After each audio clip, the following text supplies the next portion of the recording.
President Biden has unveiled proposals for big reforms that would change the way the Supreme Court does business. Political reporter Marcia Kramer spoke with local law experts who say it would be a legacy move impacting the next president. The Supreme Court will be shaken to its very foundations if President Biden gets his way. I'm calling for a constitutional amendment called No One is Above the Law Amendment. It holds, and I mean this sincerely, it holds that there's no immunity for crimes former president committed while in office. The president must answer to the law.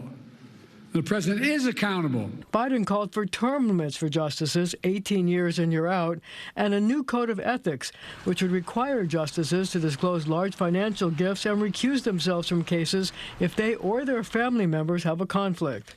Supreme Court's current ethics code is weak and, even more frightening, voluntary. We need a mandatory code of ethics for the Supreme Court, and we need it now. Biden made the announcement at the LBJ Library. Lyndon Johnson was the last president to decide not to seek re-election.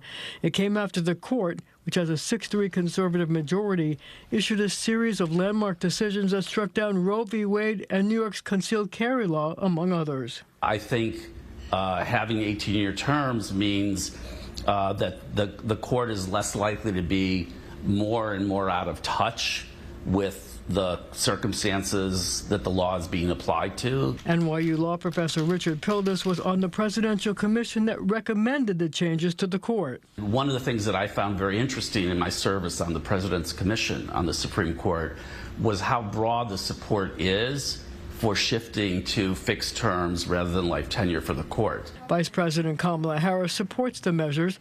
A spokesman for the Trump campaign immediately denounced it.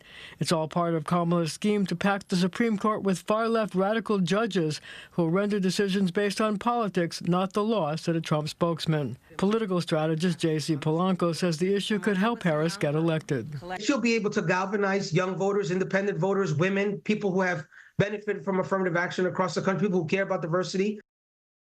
All right, Marcia Kramer joins me now. And so what are the chances this even passes, before Biden leaves office or down the road?